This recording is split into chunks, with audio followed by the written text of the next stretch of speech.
Good morning. That echoed weird. Did you hear that? That was kind of trippy. What's up? I am arguably hungover, but I'm going to go with not hungover. Speaking of Music Monday, I ended up seeing a really, really cool show last night. I saw a tribute to Randy Rhoads. What's up, Karen? You're first. Congratulations. Hello, Rochelle. How are you? Good to see you. What's up, DZ? Good morning. So we got a lot of music news today, by the way, and unfortunately, it's not really good news. There's been a lot of deaths in the music community today, and we'll be talking about that. What's up, Susan? How are you?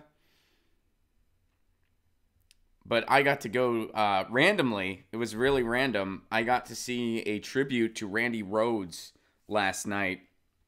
It was super cool. There were players from Duran Duran there, Cheap Trick, Joe Satriani. Players for Joe Satriani, not Joe Satriani himself. But it was like a really big kind of just all-star collective of musicians that live in the area and some pretty big-name players. They were doing a tribute to Randy Rhoads. And I got to go randomly. I did a show at Meow Meow's last night, my favorite punk shop in town. And, excuse me, I need some water. Jeffrey says, sorry I missed last night. Caught up recording music. Hopefully it went well. It was a good time, and I'll be doing it again. So you'll have to catch the next one. But when I was there, the owner of the venue, Veronica, she had a bunch of free tickets to go see the Randy Rhoads tribute down the street. And that didn't start until 9. My show was over by like 7:30. So yeah, she was giving tickets away for that. So me and my lady went. Great White Shart. Love your screen name. Hey Ron, people have been giving you a pat on the back when you're walking down the street. Nope, still not happening. What's up, Chris? What's up, Dan?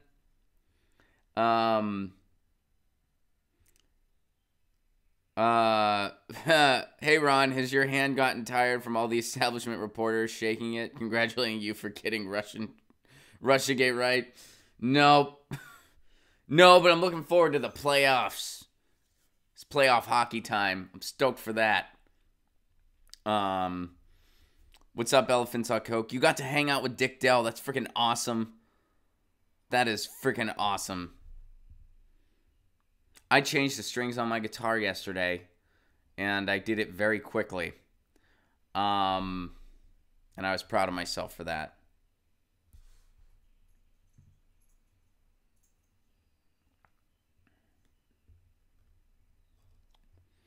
If you drink water out of a mason jar, you can put a lid on it so your cat won't drink out of it, am I right? Lucy has her own bowls. She doesn't really mess with my water. Guys, we are at 30.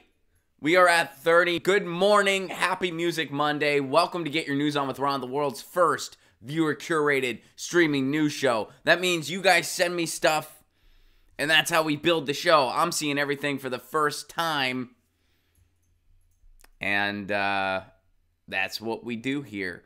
So let's start out with some sad news. It's been a weird day in the music community, and we're going to talk about it. There's been some, hold up. There's been some deaths, unfortunately. So we're going to talk about this because I'll be honest with you guys. I'm not crazy fluent in either of these two artists. One, I'm a little familiar with, but not very familiar with. The other, I'm not familiar with at all. But I thought we'd talk about it for Music Monday, and I was going to hand it over to you guys, see if maybe you guys, are fans or have any further insight into these artists and their lives. But Scott Walker passed away. Scott Walker, the British singer-songwriter. The death of Scott Walker has prompted a host of tributes from his fellow musicians, among them Radiohead's Tom York and Monty from the Stone Roses. Now, I'm a fan of the Stone Roses. Radiohead I'm familiar with. I'm not I'm not a big Radiohead guy. I appreciate them. I have a lot of respect for them, and I understand their influence. Musically, it's not my personal cup of tea. There's just a lot of other bands I prefer. I know a lot of people that don't like Radiohead, they love to say, like, Radiohead's overrated. I'm not going to say they're overrated or not. I mean, that's not... I'm just going to say that my subjective taste, I'm not the biggest Radiohead fan. And I know that Radiohead fans would like to have a word with me. Because I have a lot of friends that are diehard radio fans, and they've just like, what is it that you don't get? And I'm like, I just don't. And I'm like, dude, I'm not saying I don't like any of their songs. I enjoy it. But you can just put the headphones in and just listen to Radiohead and smoke pot, and that can be 10 hours of your day in a row. I don't have that kind of fandom. I can't even really listen to an album straight through. Because I get kind of bored with it. I'm just not a big Radiohead guy, you know? I mean, I respect them. I get it. I'll sing along with Creep when it comes on. I like Paranoid Android. I even wrote it on a shirt in Sharpie on one of my shirts once when I was a kid. I wrote Paranoid Android. You know what I used to do? I used to get, you know, and this was pre-internet, mind you. So I really had no access to get cool t-shirts, but I was a huge Nirvana fan, and I knew that Kurt Cobain made his own t-shirt, so I was like, well, I should just make my own t-shirts, right? That would make me cool like Kurt Cobain. Now, Kurt Cobain had many things that I did not have, stardom for one, but also drawing ability and artistic ability. Kurt Cobain had that. I did not. Still don't. I cannot draw a stick figure. I'm a terrible, like my drawings are just ridiculous. But what I would do, I would get these shirts from my my high school. Like basketball camp shirts or something like that from where I would later go to high school. And the mascot was a Viking. We were the Vikings. So what I would do is there was like this shirt with like a Viking on it, and I would make a little comic bubble, and then I would have the Viking say a band name. So really, the Viking listened to this band. So I had the Viking say Paranoid Android, and I wrote that on a t-shirt, which was actually kind of neat. But sometimes I would accidentally write it backwards, you know, because the shirt would be facing one way, and, you know, I was 9 or 10 years old, so it didn't dawn on me that just like, hey, by the way, remember, people read shirts, you know, and I would write it backwards. But anyway, so, all right. York said he was very sad to hear of Walker's passing. He had been a huge influence.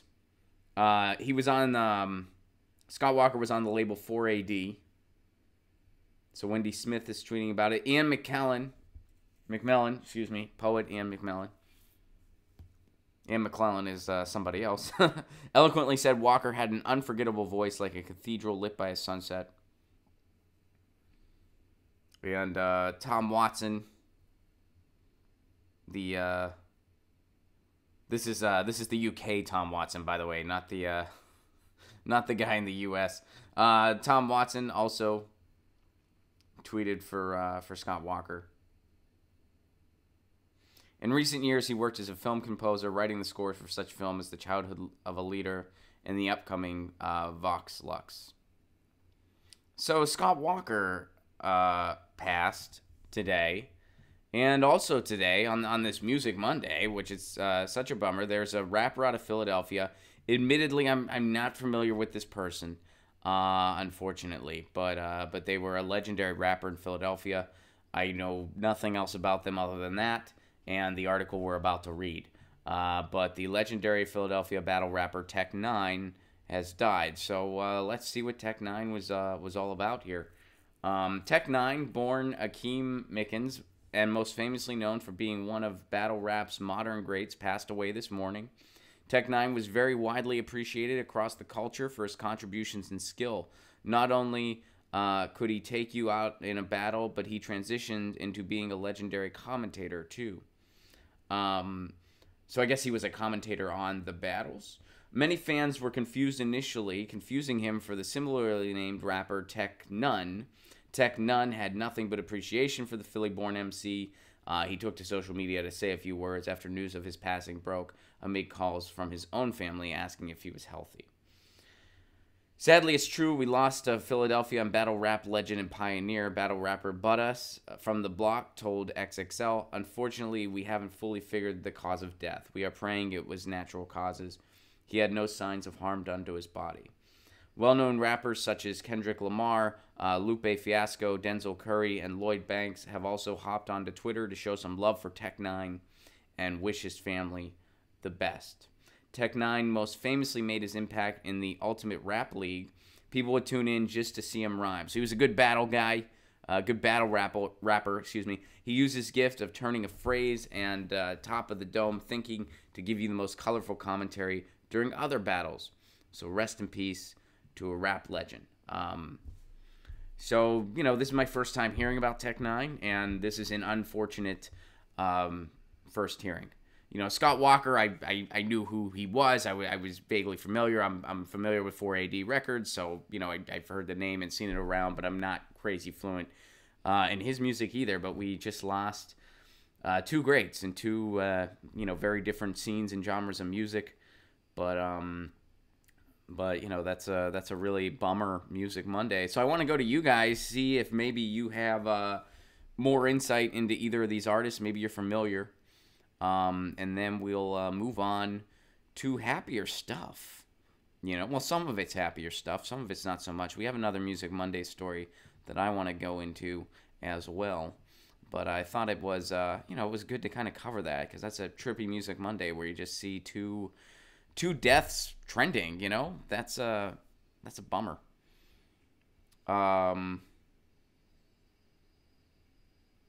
So Great White Shark, you're familiar with Nunn. You're familiar with Tech Nunn, but you're not familiar with Tech Nine. Jeffrey says he was 47 years old, so he was not old. Wasn't old at all. And I know that. I know that Scott Walker was older than that. I don't think he wasn't crazy old either, but he was older than 47.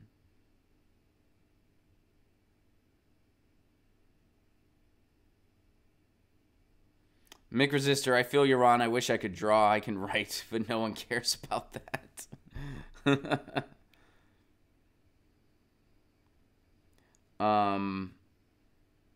I'm sorry, stepped away for a second. British pop rock music, such a different scene. Yeah, I mean, two deaths in two very different scenes, but it's a trippy Music Monday, huh?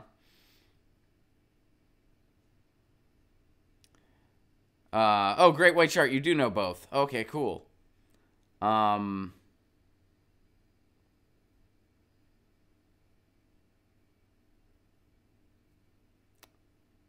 Century Man, Scott Walker. And, I need to listen to more hip-hop. I really do. I need to listen to more hip-hop. I know I've gotten hip to some more hip-hop because of listeners of the show. A lot of you guys have been sending me some good hip-hop to get into, and I appreciate that very much. I have a newfound appreciation for Sage Francis. I never didn't appreciate Sage Francis, but now I have a new appreciation for Sage Francis. I've gotten really into Jasari X, who's a rapper based out of Pittsburgh, Pennsylvania. Very socially conscious stuff. And then Cypher the Rhyme I've gotten into. So I'm trying to learn more and get more into hip hop.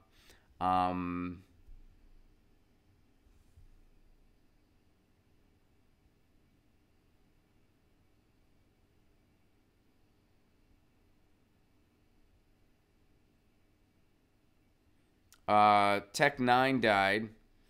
Yeah, Tech Nine died. So Carrie saw him live. Seen him live at a Head PE show. He had great politically woke music and worked with punk groups as well as metal. Strange Music was founded by him in Underground King. Thank you for sharing that, Carrie. That's freaking awesome. And yeah. Andrew says, fastest rapper of all time. That's pretty cool. So I'm gonna I'm gonna try to check out some of his stuff.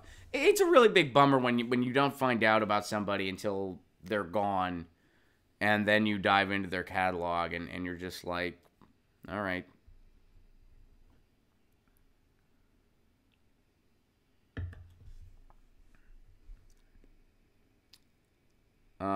Oh, so Tech Nun's not the.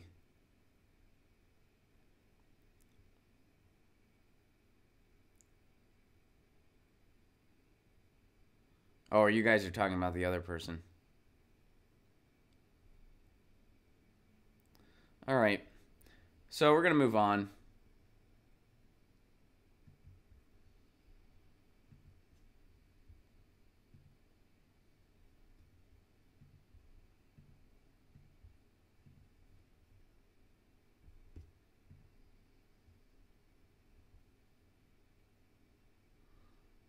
All right.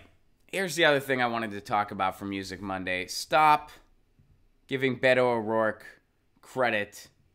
Stop giving Beto O'Rourke credit for knowing who Ian MacKaye is, for saying he has this punk rock background. And here he is talking about getting the Mars Volta back together. And this is an article talking about, oh, he might get the Mars Volta back together. It's amazing the connections you make in life along the way.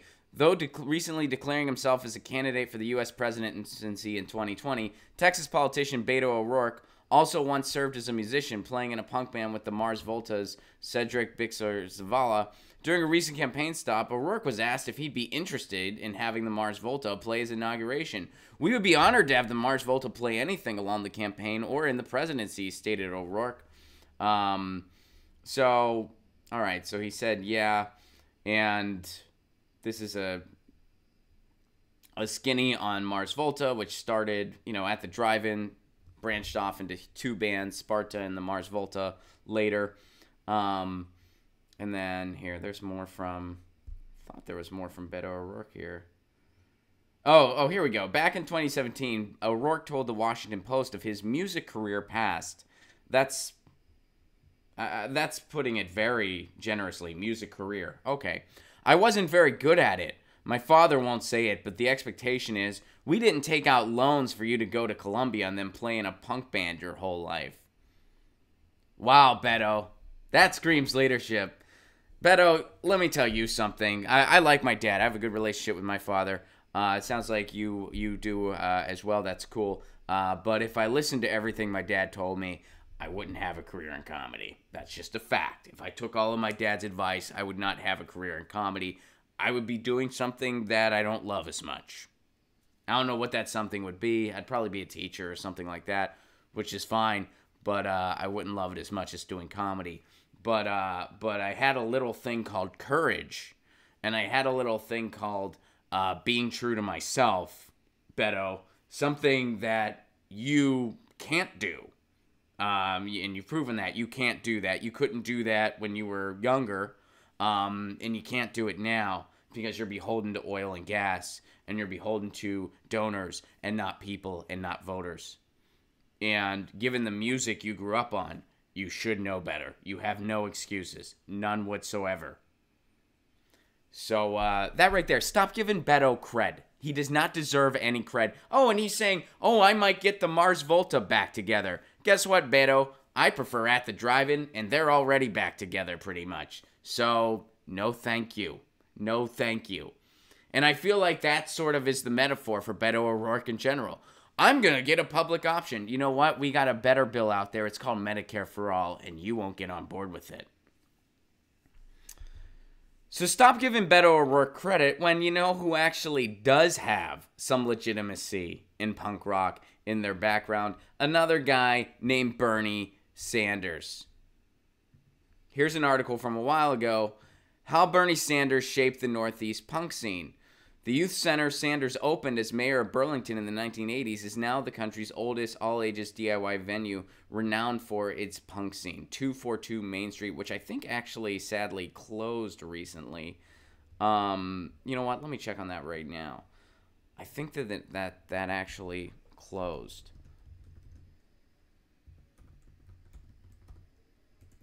I hope I'm wrong.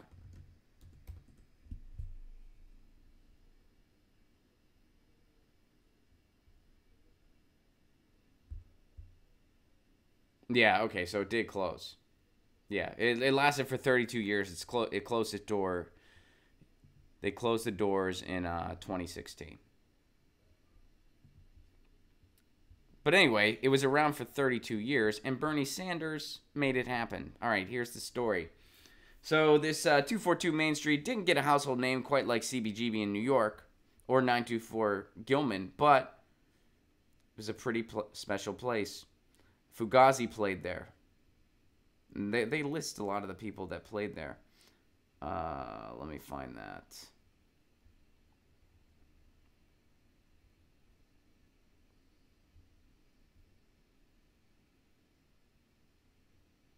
Fugazi, Operation Ivy, local punk acts like Hollywood Indians, Kathy, under the management of Burlington resident Kathy Lawrence. The impact 242 Maine has had on Burlington music is incalculable, said Dan Bowles, a music editor for the Vermont alt weekly 7 Days, who wrote a retrospective of the venue. You'd be hard-pressed to find any rock musician who grew up in the area that hasn't logged time on that stage at some point. It's where most of us played our first shows and learned how to be in bands. Most of us eventually age out of 242 Maine, but it's a cornerstone of the musical upbringing of local youth to this day. So, why did Bernie Sanders have something to do with this? Well, when Bernie Sanders was elected mayor of Burlington in 1981, after an upset win, he tasked O'Meara Sanders, his future wife, who at the time went by her maiden name Driscoll, and local youth organizers to find a way to improve communication between the city's politically active youth population and the municipal government. So in other words, Bernie Sanders knew what was going on in the youth culture, what was going on in punk rock, and that these bands were talking about politics in a lot of situations, that they were engaged, that they were active, and that this was a space for them to express themselves creatively. And he knew that those spaces existed throughout the country, and he saw the value in the city helping foster that space in Burlington, Vermont. So what did he do? He got it done. So Bernie Sanders helped create a DIY space that had a 32-year run. So Beto O'Rourke knows who Ian MacKaye is. That's nice. Beto O'Rourke came across some good music when he was a kid. Bernie Sanders helped make Ian MacKaye's touring schedule possible. He helped, I mean, it's just one stop, so it's not like, but he helped make that possible. He played a role in that. He played a role in fostering that scene through his own goodwill. So, if Bernie Sanders is Fugazi, Beto O'Rourke is American Hi-Fi. If Bernie Sanders is L7, Beto O'Rourke is Josie and the Pussycats. If Bernie Sanders is Elvis, Beto O'Rourke is Pat Boone. But Ron, Willie Nelson did something for Beto O'Rourke. Yeah, you know what? If your options are jamming with Pat Boone or Ted Cruz, Pat Boone sounds appealing. Pat Boone doesn't sound that bad. If I was stranded on a deserted island and there was no hope for rescue, and it was just Ted Cruz and Pat Boone, I wouldn't feel bad resorting to cannibalism. No, just kidding. But you get the idea. I'm kidding, by the way. I'm kidding. So stop giving Beto cred. Don't give him cred as, oh, he listened to punk rock. No. What would you rather have? Somebody that has heard of punk rock, clearly missed all the messages, and votes with Republicans 70% of the time, or somebody whose policy decisions help punk rock? Somebody who helped make these spaces possible. That's freaking awesome. Most cities didn't do that. Some did, but most didn't. In most cases, people had to find their own DIY spaces, or they had to rent out gymnasiums or fire halls or something like that. That's still going on to this day, by the way, which is really cool. But in most cases, the city didn't give a hoot. Or it took like an activist, or like I don't know why, like I didn't mean to point to myself. Like it took someone like an activist or something like that to foster that in their town. So stop giving Beto cred. Just stop. And I get it. Him and the At the Drive-In folks, they're friends. They jam together. That's fine. And if Mars Volta plays something for him, that's cool too. I like the Mars Volta. But don't make it out like this guy is something he isn't. He knows who Ian MacKay is. That's nice. He clearly missed the messages. He missed the messages big time. And I guess $1 billion can do that to you. All right. We're moving on to this. Steny Hoyer condemned for shameful and unhinged AIPAC speech. Democratic House Majority Leader Steny Hoyer is at AIPAC throwing his own colleague Ilhan Omar under the bus. Representative Steny Hoyer, the number 2 Democrat in the House, came under fire from progressives Sunday night after he used his address at AIPAC's policy conference to attack left-wing members of his caucus and throw his full support behind a resolution condemning the boycott, divestments, and sanction movements. All right, so here's what Steny Hoyer said. I stand with Israel proudly and unapologetically, said the Democrat from Maryland, whose remarks were immediately interpreted as a thinly veiled attack on Representative Ilhan Omar. So when someone accuses American supporters of Israel of dual loyalty, I say, accuse me. I am part of a large bipartisan coalition in Congress supporting Israel. I tell Israel's detractors, accuse me. There are 62 freshman Democrats, not 3, Hoyer added in an apparent swipe at Rashida Tlaib, Alexandria Ocasio-Cortez, and Omar. So Sean King, here's what Sean King had to say. Wow, Democratic House Majority Leader Steny Hoyer is at AIPAC throwing his own colleague under the bus, Ilhan Omar. Shameful, and in one fell swoop defying applause, he basically confirms Ilhan was right all along. You know, she's not safe right now in many situations. Like Ilhan Omar is receiving Islamophobic threats on a regular basis. I think she had to cancel some events recently. And none of her colleagues, well, I shouldn't say none, but very few of her colleagues are coming to her defense. But everybody is, you know, construing, and when I say everybody, I mean the establishment, your Steny Hoyers, her critique of lobbying, her critique of a right-wing oppressive government was unjustly and dishonestly misconstrued to be anti-Semitic. It is not anti-Semitic. It has nothing to do with anti-Semitism. But it was construed that way by the Democratic establishment. Why? Well, because of money, money, money, like she said. And like Sean King's tweet said, proving her right all along. They're condemning her unapologetically because of the AIPAC lobby and because of the U.S. relationship with Israel. Meanwhile, she's getting all these Islamophobic threats. Silent on that. Lucy just woke up. That was random.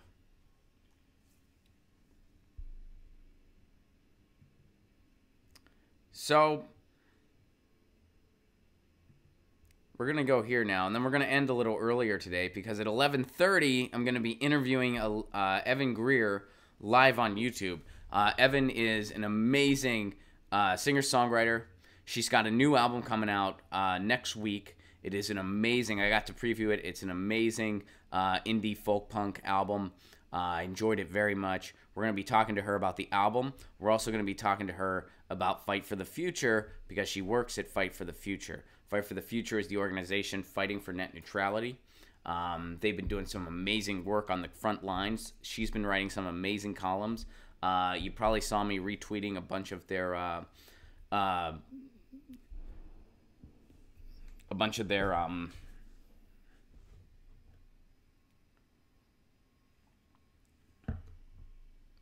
articles.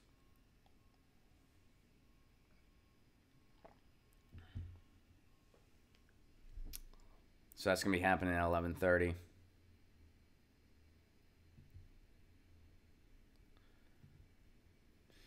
But last but certainly not least, here we're going. As Mueller finds no collusion, did press overhype Russiagate? Yes. I mean, that article could just end with yes. Yes, they did. Yes, they did. That's putting it gently, actually. Yes, they did. Yes, they did overhype. Are you kidding? 2.5 years. Almost 3 years. Almost 3 years. It dominated the news cycle. Nonstop. Nonstop. Speculation. Just nonstop. Nonstop speculation. How can anybody say no to that? How can anybody say no to that? No, they didn't overhype it. Yes, they did. On purpose. For their own ratings. And they're laughing all the way to the bank. No one's going to pay a price for this. And I've seen people tweeting like, oh, I bet a lot of journalists are going to... No, they're not. Are you kidding? No one paid the price in Iraq. No one's going to pay the price here. They all got it wrong, so oops. But how can anyone say, oh, do you think maybe this was overhyped a little bit? How can anybody say no? People are. Let's look into this, because Glenn Greenwald has some things to say. Glenn Greenwald debated David K. Johnson. All right, so let's look into this. So, hey, did we maybe overhype this a little bit? Here's what David K. Johnson has to say. Well, we don't know what's in the Mueller report. We only know the brief interpretation offered by Bill Barr. That interpretation opens a new can of worm. The standard here should be beyond... So he doesn't answer the question, by the way. He's saying we need to see the full report. And then he just rehashes, a bunch of stuff that's happened over the past couple years, speculates on different things. He just says we need to see the full report. Now, that has nothing to do with the question of, for 2.5 years... This dominated. For 2.5 years, the corporate press talked about little to nothing else. By the way, Trump is terrible. No, that's not... Trump is horrible.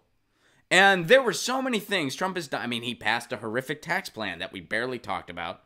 He had policy out there to pretty much end the separation of church and state. Corporate media was silent on that. Corporate media was silent on basically... pretty much everything. I mean, there's been a few things that they've amplified. They've been not as thorough as they should have been on ICE's activities. I mean, they talk about it some, not enough. They've been silent on everything he's been doing to dismantle the EPA. They've been pretty much silent on that. In fact, there was that head of the EPA that had his own privacy sound booth that do whatever it is he's going to do. They were silent on that. They're silent on the Trump administration dismantling net neutrality, something that over 83% of Americans are in favor of. They're silent on the tax plan for the most part, because a lot of people who thought Trump was going to have their back with taxes, guess what? He didn't. People are finding that out now as they're filing for this year. All these things that went underreported or ignored altogether because of Russia. How can you say no to that question? Was this overhyped a little bit? Well, the person in this debate whose job it was to entertain, because clearly Glenn Greenwald's on the side of, yes, it was overhyped, this person can't answer that question. I mean, that we just went through David's response. He didn't answer the question. We need to know what's in the report. Yeah, but that wasn't the question, though. The question was, we need to see what's in the report. That wasn't, I've got thoughts and prayers. All right, so let's see what Glenn Greenwald has to say. I have a feeling he's actually going to have something better to say. This is the saddest media spectacle I've ever seen since I began practicing journalism in 2005. What makes it even sadder is to watch all of the people who vested their journalistic credibility into what proved to be a complete and total fraud and scam continue to try to cling to some vestige of credibility by continuing to spin conspiracy theories that are even more reckless and unhinged. Let me just say two things. Number one, everybody knows, and I don't care how many people try to rewrite history, the central question that everybody was obsessed with for 3 years was, did Donald Trump, his family members and aides, conspire and collaborate and collude with the Russians to interfere in the election? Contrary to what David just says, it is absolutely false that Robert Mueller simply said that there's not enough evidence to convict with a reasonable doubt. He said something much, much, much, much more important than that. That's a lot of muches. He said that after 20 months of investigation with a huge team of FBI agents and prosecutors, heralded as being the most aggressive and skilled in the world, we found no evidence that this happened. That's what Robert Mueller said. The whole thing was a scam and a fraud from the beginning. The second point, this idea that, oh, we haven't heard from Robert Mueller yet, we've only heard from Bill Barr's summary, that's true. Barr's been friends with Robert Mueller for 30 years. They come from the same Republican circles in the Department of Justice. They've worked together. All we heard for 20 months is that Robert Mueller is a man of the greatest integrity and patriotism. Yeah, the guy that helped lie us into Iraq. The very idea that he would allow Bill Barr, this is back to Glenn Greenwald's statement, to run around making false and misleading distortions about what the Mueller team found, and not one person on the Mueller team, including Mueller himself, would stand up and say, wait a minute, that's laughable.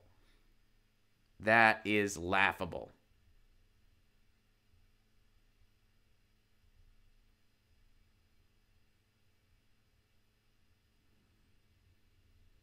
So here's more what Glenn Greenwald has to say. Let me just say a couple of things. First of all, prior to Bob Mueller's appointment, I was calling for a full-scale investigation in which all of the facts at the conclusion of the investigation would be publicly revealed so that we would stop having to rely on media leaks that the CIA and the NSA and the FBI were engineering and manipulating and lying to us, as we now know, so that we could see the full picture. I continue to believe that we should see the full Mueller report. I support that completely. See, because this David person, I don't think how any sane person could say no to the... Again, the original question, was Russiagate overhyped by the media? David is supposed to entertain the idea that, well, no, it wasn't. I don't see how any sane person could do that, so they just moved the goalpost. We need to see the full report. Glenn Greenwald's not disputing that. He's like, yeah, sure, we need to see the full report. That should be transparent. That should be available to the public. Sure. But let's talk about what we know and what's going on and what this means in the bigger picture of something that has been overhyped in a huge journalistic malpractice for the past 3 years. Glenn Greenwald's staying on the topic. This other person can't stay on the topic because they have no leg to stand on with their argument. They have none. So let's, now, here's something else Glenn Greenwald says. Secondly, let me say as well that I believe that Donald Trump is one of the most corrupt people ever to occupy the White House. I am certain that he's guilty of all kinds of crimes. War crimes as president, financial crimes as a business person. One of the reasons why those of us who were so angry about this obsession on Russia and collusion... Now here, he just nails it here. Check this out. One of the reasons why those of us who were so angry about this obsession on Russia and collusion, aside from the fact that it was so dangerous to ratchet up tensions between two nuclear-armed powers this way instead of trying to forge a peace between these two countries, is precisely because it took the oxygen away from all of the things that the Trump administration is doing that is so damaging in lieu of this idiotic, moronic, Tom Clancy-type espionage thriller where we were talking about Putin blackmailing Donald Trump with PP tapes and Donald Trump being a Russian agent since 1987, which was a cover story that was on New York Magazine that Chris Hayes put on MSNBC. Just all kinds of moronic conspiracies that we love to mock other countries' medias for circulating and disseminating, drowned out our airwaves and our discourse for 3 years, preventing us from focusing on the real substantive damage that the Trump administration is doing and that Donald Trump's corruption entails. But the reality is the media chose to focus on this. Everybody knows this. David K. Johnston, that was the person he was debating, was on your show, Amy, a week ago, and he said, Donald Trump, I believe, is a Russian agent. The game is over, and it's time to be honest about it. You know, do you think that Glenn Greenwald's husband gets mad about all of the microphones he has to replace from Glenn Greenwald dropping them? Do you think he gets annoyed? We gotta buy another fucking mic, Glenn. You had to go and drop it again. And Glenn was like, it's not my fault. It's not my fault. Journalism is so shitty that I have to own these people. Nailed it.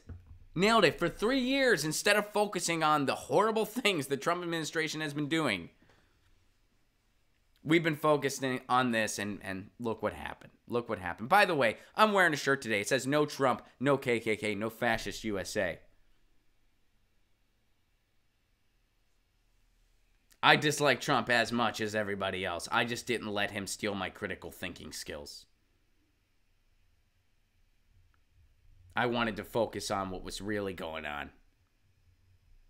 Oh, and by the way, I don't always pay attention to the comments on YouTube, but I saw somebody took offense to this shirt. They acknowledged that it said no Trump, no KKK, no fascist USA. They acknowledged that they could, in fact, read the shirt. But nonetheless, they told me that this shirt was an alt-right shirt. I'm sure most of you watching right now are kind of thinking, what? As I was too. But just in case there's anyone out there that saw that comment and took it remotely seriously, this shirt is made by a company called PM Press. They are an independent, radical book publisher out of San Francisco, California. They publish books by academics. They publish books by activists. They publish books by and for the LGBTQ community. They publish books on minority issues and issues of the environment and issues of inequality and issues of race. They are about as far from the alt-right as anything can get. And they are an amazing publisher who publishes amazing work. They made this t-shirt. This is their t-shirt for their company. And it is against Trump. In case there weren't enough clues. But hey. So, man, Glenn Greenwald nailed it again. Glenn Greenwald nailed this one. And no one's gonna, I mean, people have asked me, oh, do you feel good? Do you feel, not really. Like no one's, and now all of a sudden, by the way, now all of a sudden everybody felt this way the whole time, by the way. I'm sure you've noticed that. Everyone, oh yeah, we never thought there was going to be collusion. We were never expecting it. Sure you weren't. Sure you weren't. I've gotten, and you know, I don't need to rehash that. I've gotten kicked off of shows. I've gotten shamed relentlessly. So has everybody else that engaged in skepticism of this narrative. We were shamed this whole time. And, yeah, it's interesting, though. And the reason I wanted to bring up this Democracy Now! Debate, it's interesting when the question is, did the media overhype this for 3 years? The person who has been parroting the Trump is a Russian agency, this David Johnson person, they can't say no to that. If you notice that in the debate, they weren't able to say, no, it hasn't been overhyped. They had to just move the goalposts immediately. They had to just reshape the debate. Or they attempted to. Glenn Greenwald didn't take the bait. Because Glenn Greenwald knows what he's doing in a debate. And he owned this guy. He completely schooled this guy. This guy immediately moved the goalposts right away. Glenn Greenwald put it back on topic. He said, you know, this is what the investigation revealed. This is what we know. This is what's out there. This has been a fraud. And for 3 years, talking about nothing about this while real corrupt bullshit was going on, because Donald Trump is incredibly corrupt. Because that's the other way they move the goal. You don't think Trump has shady financial? Of course he does. Are you fucking kidding? That's not the thesis here. So, good job, Glenn Greenwald. This other guy, I mean, I'll admit I don't know much about David K. Johnson other than this interview, but other than this debate, which I think calling it debate is generous because a debate would imply that two parties are actually debating. But in this case, it was one person educating the other. So, good job, Glenn Greenwald. Let me go see what you guys are saying. Then we're going to sign off because I'm going to be back at 11:30 with Evan Greer. I'm so excited. I've gotten to be a big fan of her music, and I'm a big fan of her activism too. So for those of you that like folk punk and like net neutrality, check it out. Check it out. Let me see what you guys are saying.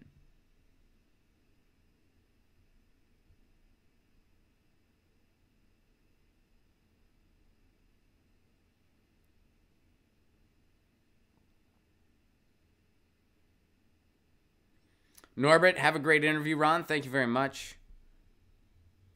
French police, Jilly says that French police are using new toxic gas on protesters and bringing in military. Tweet me some articles about that. We'll talk about it tomorrow. Thank you, Project Redfoot. I appreciate that. A1 and A2. I only like punk folk, Ron. Sorry. We'll check it out. Give it a chance. Jennifer says, it pisses me off that all of the time that we could have used that energy to fight against Republican policies, that was used instead against a flimsy conspiracy theory. I'm with you, Jennifer. I'm pissed off, too. Prophets of Rage gets a shout out. Chuck D gets a shout out here on this Music Monday.